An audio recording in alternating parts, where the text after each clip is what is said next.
Well, the annual African Fashion Week just wrapped up here in New York City, where the final and best designers from around the world came here to show off their stuff. And of course, they had the hottest African looks. Here to tell us all about this exciting event is the founder of African Fashion Week, Adiat Disu. Welcome to the show. Welcome to the show. Hi, thank you, Shannon. So we've got to tell me a little bit more about this African Fashion Week. It's in its 5th year this year, but why did you originally decide to start it?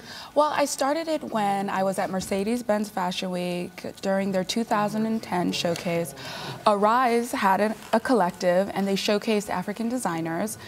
However, I thought, when I was there, I was so filled with pride, but I thought this is too big, too beautiful for just that short amount of time that New York had with the beauty that is known as Africa. So I said, you know, New York needs more time with us. Let's bring an African Fashion Week to the fashion capital. And what were some of the challenges, and how did you go about actually launching it? Especially because New York already has its big fashion week that it does every year.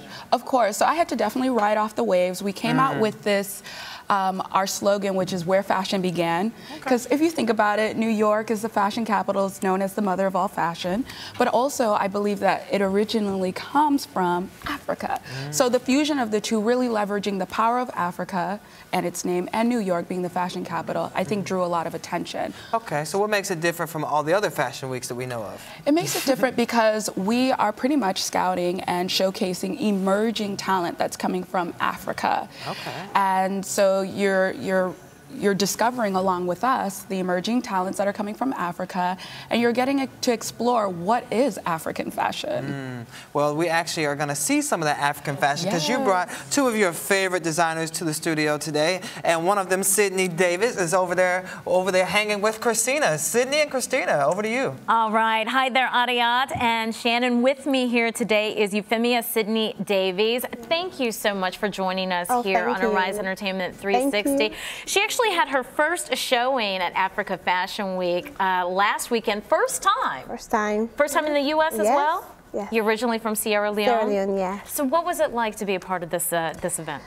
Well, it was mind-blowing. It was amazing. I mean, obviously when I arrived and I saw the venue and I saw all the organization behind it, it was pretty amazing. Really. I was lucky enough to attend the show, and I saw some of your fashions, and you brought some of your models and some of your designs today. Yes, Why don't we bring them out?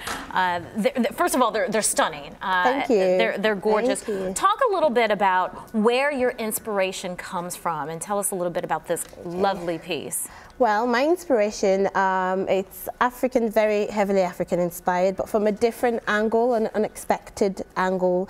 You know, I haven't used the typical African fabrics, but you know, when you look at it, it does have an African feel. But for example, this print right here, I don't know if you can see it, but it's a butterfly. And what we've done, actually worked with a graphic designer who's joining me as my design partner, hopefully, Gabor Zoliami from Hungary, and he's hand-drawn all these. This butterfly example is a species unique to Africa, and we've hand-drawn it and worked on it with a computer. So it's all African inspired. It's, you know, African animals, landscape. So I mean, the inspiration behind this collection, I wanted to go very colorful, very happy, very bubbly, because that tends to be the kind of person I am, and especially after a very heavy graduate collection, which was heavily based around my experiences and survival of the civil war in Sierra Leone. So my collection is very intense emotionally.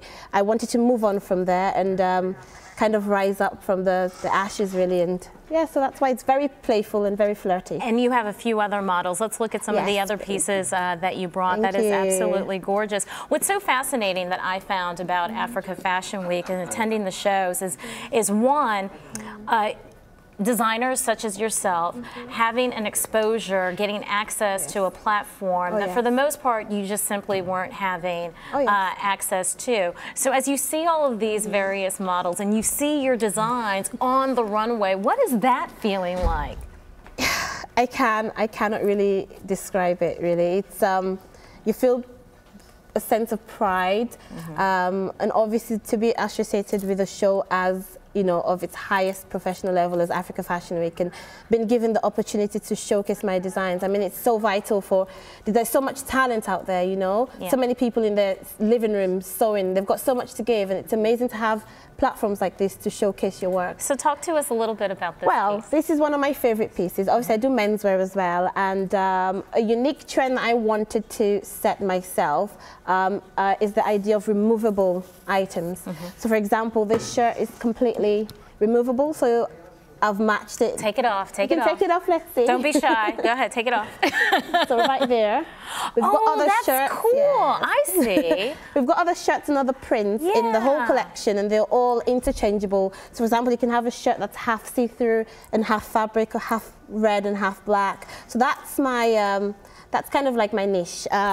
And obviously, I used quite a lot of plastic as well, because the collection is called Light is Color, Light is Life, Let's Live. So the idea of see-through, being able to see through, light reflecting through the plastic. And let's bring out your next model as well.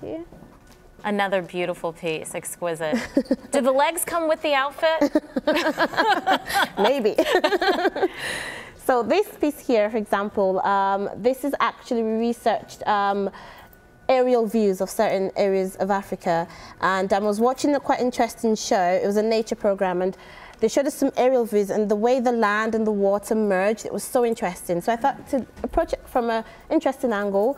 So this is kind of like aerial views that have formed patterns, organic shapes that we've hand-drawn, my design partner's hand-drawn, and it's very tailored, very chic, you know, very, very elegant, and Oh, beautiful, beautiful pieces. Euphemia, all the best of luck Thank you so to much. you with this line. I certainly hope to see you again next year at the next Africa Fashion Week. I want to send it back to Adiat and Shannon now. Thank you. Now I see why Sydney is one of your favorite designers. We Amazing adore pieces. Sydney. We adore her. Now, what are some of the trends that we're going to be seeing this year?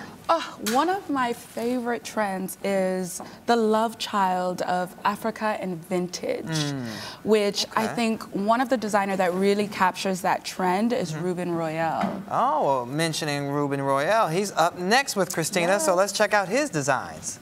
Yes, now I have designer Reuben Royale. Reuben, please tell me about your designs and your sense of style. My design aesthetic is basically, I think about women, all shapes, sizes, and all different backgrounds. And I believe we have a few of your models. Yes, we do. Come out. You were saying you think about women? Yes, I think about the silhouette. I think about things that are very chic and wearable. So in my collection, I took New York City, the energy of New York City, and the energy from my my home, which is like the church, and I designed things that women can wear everywhere, anywhere. Yeah. Basically, you can take this from the office to church and pair it with things that are more. And let's bring out your other models as well. Yes. Really beautiful pieces. Thank you. You are from Virginia Beach. What was the experience like for you? Let's bring out your other model as well. I want to make sure we get all the models in. Tell us a little bit about your experience participating in Africa Fashion Week. African Fashion Week, it was a really great platform for me. I really appreciated the response that I received as well.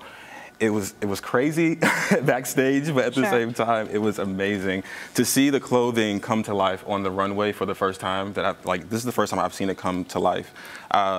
It was an amazing experience. And as we see these two looks, they're beautiful, but they're also intricate designs here. Tell me a little bit about the inspiration behind them and how you came to have this be your final look. Gorgeous. Thank you. Well, I wanted to make something or design clothing that took the inspiration from the African fashion, African fabric, and then turn it into something more modern. I wanted to make it very, very wearable. So these last two looks, I was inspired by the church. I was inspired by women who like to be covered, but at the same time have a sexiness to them. Beautiful. Ladies, can you turn around just so we can see the back of it as well? As a designer, I can only imagine how kind of cutthroat and competitive the industry is. What is it like then to be participating in an event when you see so many designers and designs that kind of reflect what your vision is? It really wasn't intimidating. It was really inspiring. For me to see that there were other designers like me who use the same fabrics, the same prints, it was pretty amazing. And I can only imagine that it also kind of inspires you as well. You're among like minds, yes, if you will. Yes. Yeah. And so, any plans to return to Africa Fashion Week, ladies? We can have you turn around again. Definitely, definitely. Next year, I would like to showcase some menswear. A lot of men have been asking me, "Do you make menswear?" And I tell them, "No, not yet, but soon." So hopefully, that will be my next step. When it comes to the exposure that you're able to get because of your participation in this particular forum, how does that then translate to the business? It translates really, really well. I feel like my platform, I've been doing this for almost a year now, and my platform I've been selling online. So that already broadened my scope. But to have this show in New York City where people in New York don't really know me, it was a really good way of exposing myself to the audience of Africa and also the audience of New York City. All right, Reuben Royale participating in Africa Fashion Week, which actually just wrapped up last week. Thank you, ladies. You brought some gorgeous designs. In fact, you can actually leave the dresses in the bag after the show. And you are watching Arise Entertainment 360. We'll be right back.